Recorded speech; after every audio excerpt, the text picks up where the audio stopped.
সন্ধ্যে 4:30 নাগাদ আমরা ফিরে আসি আমাদের রিসর্টে। এসে দেখি এখানে বোনফায়ার শুরু হয়ে গেছে। আর ততক্ষণে এখানকার প্রত্যেকটা গেস্টের জন্য কম্পালসারি এখানকার চা, কফি, গরমা গরম পকোড়া ও মুড়ি পরিবেশন করা শুরু করে দিয়েছে। এবার আমরা এগিয়ে গেলাম একটু সামনের দিকে। সবাই দেখতে পারি এখানে কিন্তু চিকেন তন্দুরি তৈরি করা শুরু করে দিয়েছে। আর চিকেন তন্দুরি এখানে কেজি হিসাবে বিক্রি হয় 480 টাকা। আগে থেকে অর্ডার করতে হবে এবং তাই জন্যই এরা বানাবে। আর চিকেন তন্দুরিটা নেওয়ার পর এরা কিন্তু খুব সুন্দরভাবে বাটার, চাট মশলা, বিভিন্ন রকমের মশলা দিয়ে তার সঙ্গে পাতিলেবুর রস দিয়ে সুন্দর একটা সংমিশ্রণ করবেন।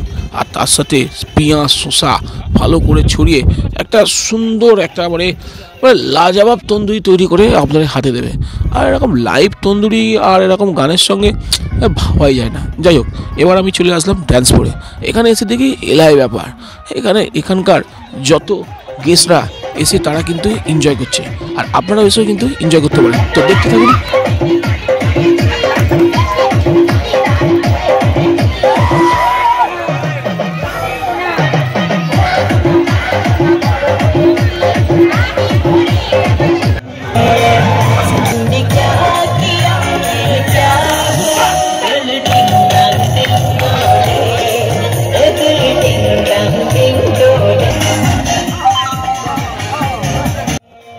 এনাদের এন্টারটেনমেন্ট ব্যবস্থা দেখে আমি আর থাকতে না, তাই আমিও সম্মতি এদের সঙ্গে একটু নাচাগানা করার জন্য।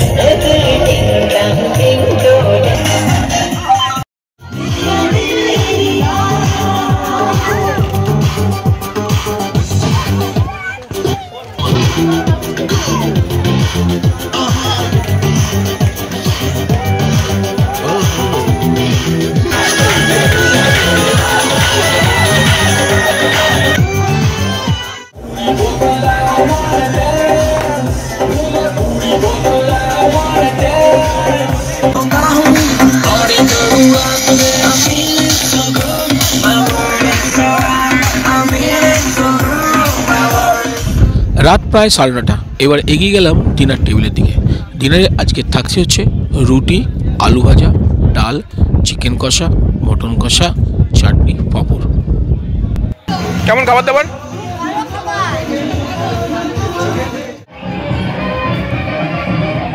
এখন 10টা নাগাদ আর আমার ডিনার হয়ে গেছে। আমি যাবো টেন্টের দিকে। এখানে কিন্তু গানটা 10টা পর্যন্ত হবে। আর এখন বাজে হচ্ছে 10:05। তো 5 মিনিটের মধ্যে গান বন্ধ। আর আমি চলে যাবো টেন্টে। আর সেখানে গিয়ে রেস্ট করবো। আর পরের দিন সকালবেলা উঠবো। আপনাদেরকে দেখাবো পরের দিন সকালবেলা এখানকার সূর্যোদয়টা। মানে আমার পেছন দিকে দেখুন, এই যে অন্ধকার জায়গাটা, এটা কিন্তু সমুদ্র। এখন সকালবেলা একটু জল ছিল, যেহেতু জল চলে গেছে সেই কারণে এখনও এখানে জলের সেই ওয়েবটা রয়ে গেছে। তো যাই হোক, আর এইটা হচ্ছে 202 নম্বর। এটা হচ্ছে আমার টেন্ট। আর আপনাদেরকে দেখাচ্ছি টেন্টের হেলথটা কেমন। রাত প্রায় 10টা হয়ে গেছে। টেন্টের মধ্যে চলে এসেছি। আজকে আমি বিশ্রাম নেবো, কাল সকালবেলা ঘুম থেকে উঠতে হবে। তো বন্ধুরা, আজকের জন্য এই ব্লগটা এই পর্যন্ত। আশা করি আপনাদের ভালো লেগেছে। তো গুড নাইট।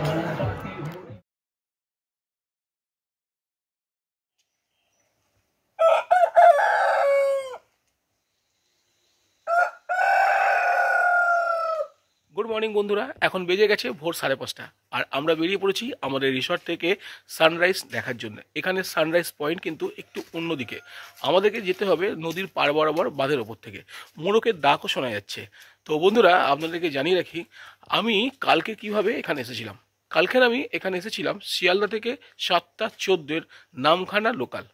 ভাড়া নিয়েছিল মাত্র 25 টাকা। আর সময় লাগবে আপনার কম বেশি 3 ঘন্টা। তারপর আমি ওখান থেকে নেমে চলে এসেছিলাম ডায়মন্ড হারবার বকখালি রোডে। আর সেখান থেকে একটা টোটো নিয়েছিলাম, যার ভাড়া নিয়েছিল 50 টাকা। কম বেশি সময় লেগেছিল 1 ঘন্টা 10 মিনিট। আমরা কিন্তু পৌঁছে যাই খেয়াঘাটে। আর সেই খেয়াঘাটে গিয়ে সেখান থেকে আরও 10 টাকার বিনিময়ে নদী পার হই। নদী পার হতে সময় লাগবে প্রায় 15 মিনিট, কিন্তু নৌকার জন্যে আরও 15 মিনিট আপনাকে দাঁড়াতে হবে। আর তারপর নদী পার হয়ে যাওয়ার পর ওখান থেকে আপনারা পাবেন টোটো। আর টোটোর মধ্যে মাত্র 25 টাকা দিয়ে আপনারা পৌঁছে যাবেন আপনাদের রিসর্টে। এটাই হচ্ছে এখানকার আসার পদ্মটি। মোটামুটি মাথা পিছু 110 টাকা লেগে গেছে শিয়ালদা থেকে আমার এখানে আসার জন্যে। এখন এগিয়ে যাচ্ছি নদীর পার বরাবর সানরাইজ দেখার জন্যে। আপনারাও আসুন আমার সঙ্গে গ্রামের প্রাকৃতিক সৌন্দর্য সকালবেলায় দেখতে দেখতে।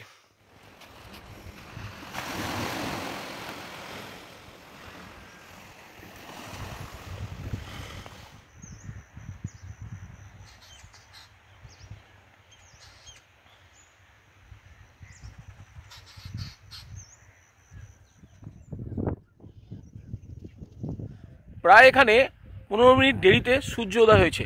আর দেখুন আমার পেছন দিকে সূর্যটা কত বড় লাগছে। তো যাই হোক বন্ধুরা, সূর্যোদয় দেখতে পেরেছি। এবারে আমি যাব হচ্ছে গ্রামের রাস্তা থেকে আমি আমার রিসোর্টের দিকে, আর সেখানে খাবো খেজুরের রস। শীতের এই সময়ে গ্রামে কিন্তু খেজুরের রস পাড়া হয়, আর সেই খেজুরের রস দিয়ে তৈরি হয় খেজুর গুড়, যেগুলো খেতে খুব সুস্বাদু। আর যাই হোক না কেন, এখানে এসেছি খেজুরের রস খাবো না তা কিনা হয়। খেজুরের রসের খোঁজে আমরা এখন এগিয়ে চলছি নদীর পার বরাবর আমাদের রিসোর্টের উদ্দেশ্যে।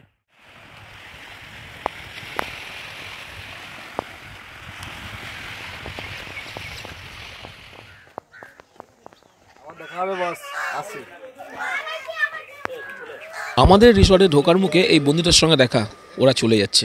যাই হোক, এবার দেখতে পেলাম খেজুরের রস নিয়ে এক ভাই চলে এসছে আমাদের রিসর্টের সামনে। তো তার সঙ্গে কথাবার্তা করে জানতে পারলাম যে খেজুরের রস হচ্ছে 20 টাকা গ্লাস। আর দেরি না করে আমি এক গ্লাস নিলাম। সকাল সকাল পেয়ে গেছি খেজুরের রস, একটু চুমুক দিয়ে দেখি খেতে কেমন। অসাধারণ। রিসর্টের ভেতরে ঢুকতেই চোখে পড়লো যে এখানে চায়ের কাউন্টারটা খুলে গেছে। সামনে রাখা আছে 2টো কেটলি, কাপ নিয়ে যে যার মতন আনলিমিটেড এখানে চা খেতে পারেন, সঙ্গে বিস্কুট ফ্রি। যাই হোক, আমিও এক কাপ চা ও বিস্কুট নিয়ে বসে পড়লাম টেবিলে। চায়ের চুমুক দিতে দিতে এই দাদুর সঙ্গে গল্প করতে করতে দিনটা শুরু করলাম। ওনার সঙ্গে গল্প করার পর এবার আমরা বেরিয়ে পড়লাম গ্রামের গ্রাম্য দৃশ্য দেখার জন্যে। কিছু কুকুর, কিছু মুরগি এবং এখানকার হচ্ছে নারকেল গাছ। এছাড়া এখানকার নারকেল গাছ থেকে পাড়া নারকেলগুলো কিন্তু বিক্রি করছে এনারা। কিছুটা দূর গিয়ে দেখলাম এক ঠাকুমার পাশে সব নাতি নাতনিরা বসে আছে কত সুন্দরভাবে। কি অজানা এক ফুল গাছ, খুব সুন্দর, যেন মনে হচ্ছে এক অন্য জায়গায় চলে এসেছি। গ্রামের মধ্যে মানুষ ও তাদের যানবাহন নিয়ে তারা কাজে ব্যস্ত, আর আমরাও এগিয়ে চলেছি একটা মাটির রাস্তা দিয়ে এক অজানা মন্দিরের উদ্দেশ্যে। সামনে এক স্থানীয় ব্যক্তি বলল ভেতরে একটা মনসা দেবীর মন্দির আছে। তাই মনসা দেবীর মন্দির খুঁজতে আমি এই গ্রামের মিঠো রাস্তা দিয়ে এগিয়ে চলছি এই মনসা দেবীর মন্দিরের সামনে। সামনে একটা বিশাল মাঠ আর একটা স্কুল বাড়ি আছে, প্রাথমিক শিক্ষাকেন্দ্র। আর মাঠটা কিন্তু বিশাল, এখানে কিন্তু মেলা হয়। আর ঠিক এই মাঠের সামনের দিকেই আছে মা মনসার মন্দির। কি সুন্দর কমলা রঙের মা মনসা। মনসা মন্দির দেখার পর আবার গ্রামের রাস্তা থেকে ফিরে চলতে গেলাম আমাদের রিসর্টের দিকে। এখানে দেখুন কতগুলো রাজহাঁস, এখানে একটা ডোবার মধ্যে কি সুন্দরভাবে তারা হচ্ছে সাঁতার কাটছে, ঠিক যেন সিনেমা। এখানে এসে কিন্তু এরকম প্রাকৃতিক সৌন্দর্য দেখে আমি খুব মুগ্ধ। হাঁসগুলো আপন মনে বেয়ে চলেছে। সামনে যেতে দেখলাম যে গ্রামের মানুষরা আপন আপন কাজে ব্যস্ত। এক ভদ্রলোক আপন মনে জাল বুনিয়ে যাচ্ছে। এবার আমি ব্রিজে এলাম। এখানকার কিন্তু সি ব্রিজটা ব্যাপক। এখানে সি ব্রিজে ঘুরতে আসা গেস্টরা তারা কিন্তু ফুটবল খেলছে, কেউ বা এখানে ক্রিকেট খেলছে। বিশাল বড় সি ব্রিজ। সকালবেলা না হলে বুঝতে পারতাম না যে এখানকার সি ব্রিজটাও বিশাল বড় হবে। যাই হোক, এবার আমরা এগিয়ে চললাম আরও সামনের দিকে। এখানে একটা বাচ্চা ছেলে কন্যাশ্রী প্রকল্প সাইকেল নিয়ে ঘুরে বেড়াচ্ছে। আর এরা দেখুন মনের আনন্দে কীরকম ক্রিকেট খেলে বেড়াচ্ছে। ও সত্যি ছুটি কাটানোর একটা হচ্ছে সঠিক জায়গা। এবার ফিরে এলাম আমাদের রিসর্টে। এখানে এসে দেখি সবাই কিন্তু যে যার মতন আপন বাড়ির দিকে রওনা দিয়েছে, আমাদেরও রওনা দিতে হবে। যাই হোক, আমরা যখন ভেতরে ঢুকে দেখলাম এখানে চাটা এখনও পর্যন্ত আছে, আর সামনে কিন্তু জলখাবারের আয়োজনটা রেডি হয়ে আছে। এখানকার সবাই কিন্তু এখান থেকে জলখাবার নিয়ে তারা আপন আপন বেঞ্চিতে বসে পড়ছে জলখাবার খাওয়ার জন্যে। আর আজকের জলখাবারের মেনু ছিল ঘুগনি, লুচি ও একটা করে ডিম সিদ্ধ। আমাদের জলখাবার শেষ করে এবার আমি এগাতে লাগলাম আমাদের টেন্টের দিকে। আমাদের টেন্টের দিকে যাওয়ার সময় এই রিসর্টটাকে আরও একবার ভালো করে দেখে নিলাম। দেখুন কি সুন্দর ঝাউ গাছ মোড়া, ঠিক আছে। আর বাচ্চাগুলো কিন্তু এখনও সমানে দোল খেয়ে চলছে, তার কারণ হচ্ছে তারা তো বাড়ি যাবে, আর এরকম প্রাকৃতিক সৌন্দর্যের মধ্যেখানে দোল খাওয়া হয়তো তাদের আর হবে না। তো যাই হোক, আমিও ওদের সঙ্গে একবার দেখে নিলাম টেন্টের দিকে। এবার আমি রওনা দিলাম আমার টেন্টের সামনে। ট্রেনটা একদম মাচার ওপর, নিচে কিন্তু খালি, সমুদ্রের জল রাত্রিবেলায় চলে এসেছিলো। টেন্টের মধ্যে চলে এসেছি, এবার আমি গোছগাছ করে নেবো। তার কারণ হচ্ছে এবার তো আমাদের বেরাতে হবে। এখানকার চেক আউট টাইম হচ্ছে 10:30। গতকাল আপনাদের বলেছিলাম যে এখানে টেন্টের কী ভাড়া সেটা আপনাকে বলবো। আমরা যে টেন্টটায় আছি সেই টেন্টটার নাম হচ্ছে আনন্দধারা প্রজেক্ট। এখানে ছোট বড় অনেক টেন্ট আছে। এখানে টেন্টের ভাড়া হচ্ছে 850 টাকা থেকে শুরু, আর 850 টাকার মধ্যে আপনারা কিন্তু 4 বেলা খেতেও পারবেন। এখানকার খাবারগুলো কিন্তু খুব একটা ভালো মানের না হলেও তো আপনার কিন্তু পয়সা উসুল হয়ে যাবে, বিশেষ করে সন্ধ্যেবেলার এনজয়টা। যাই হোক বন্ধুরা, আপনারা এখানে আসতে পারেন।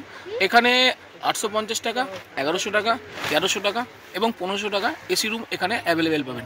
আর আসার আগে এখানে অবশ্যই ফোন করে আসবেন, তার কারণ হচ্ছে উইকেন্ডে কিন্তু এখানে প্রচুর পরিমাণে ভিড় হয় এবং অনেক জায়গায় টেন্ট পাওয়া যায় না। তো যাই হোক বন্ধুরা, এবার আমার গোছগাছ করার পালা, আর তারপর একটু স্নান করে নেব, তারপর আমরা বেরিয়ে পড়ব আমাদের বাড়ির উদ্দেশ্যে। টেন্ট থেকে বেরিয়ে চান করে এসে আমি আমার ব্যাগপত্রগুলো গোছাতে লাগলাম, যাতে কোনো কিছু এখানে ফেলে না যায়। যাই হোক, ব্যাগটা ছোট কিন্তু জিনিসপত্রগুলো অনেক বড়। কালকের আমি এসেছিলাম যখন, গায়ের মধ্যে ঠান্ডার সব জিনিসপত্রগুলো চাপিয়ে এসেছিলাম, কিন্তু এখন বেশ গরম, তাই ঠান্ডা জিনিসপত্রগুলো ব্যাগে ঢোকাতে হবে, এই হচ্ছে ব্যাপার। যাই হোক, ঋদ্ধিমান এখানে এসে আমাকে একটু ডিস্টার্ব করতে শুরু করলো, আর যেই না বলা চেন কেটে গেল, ব্যাস আর কিছু করার নেই। দেখি আবার নতুনভাবে কি করে আমরা চেন লাগিয়ে এগাতে পারি।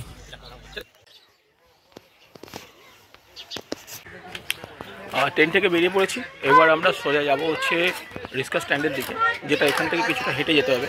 রিক্সা স্ট্যান্ডে যাওয়ার পর ওখান থেকে আমরা যাব নৌকাঘাটে, আর সেখান থেকে নৌকা পেরিয়ে আমরা কিন্তু নামখানার উদ্দেশ্যে যাব। যাই হোক, ট্রেনটা কিন্তু খুব সুন্দর, আর এখন সোনালি ঝকঝকে একটা রোদ্দুর করে দেখাচ্ছে। বেরোনোর আগে আর একবার 360 ডিগ্রি ভিউ রিসর্টটা দেখাচ্ছি আপনাদেরকে, আশা করি আপনাদের ভালো লাগবে।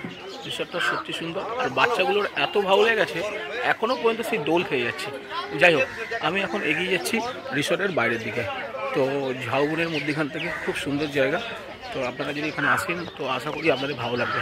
প্রজেক্ট থেকে এইমাত্র বেরিয়ে পড়লাম, এবার সোজা যাচ্ছি গ্রামের রাস্তায়, যেখানে আমরা টোটো পাবো, আর সেই টোটো নিয়ে আমরা এগিয়ে যাব নৌকাঘাটের উদ্দেশ্যে। তো সকালে যখন আমি হাঁটতে গিয়েছিলাম তখন দেখেছিলাম যে টোটো স্ট্যান্ডটা এখান থেকে একটু দূরে আছে, মোটামুটি 500 মিটার মতন হাঁটতে হবে। তো আমরা এখন হেঁটেই যাব ওখানে।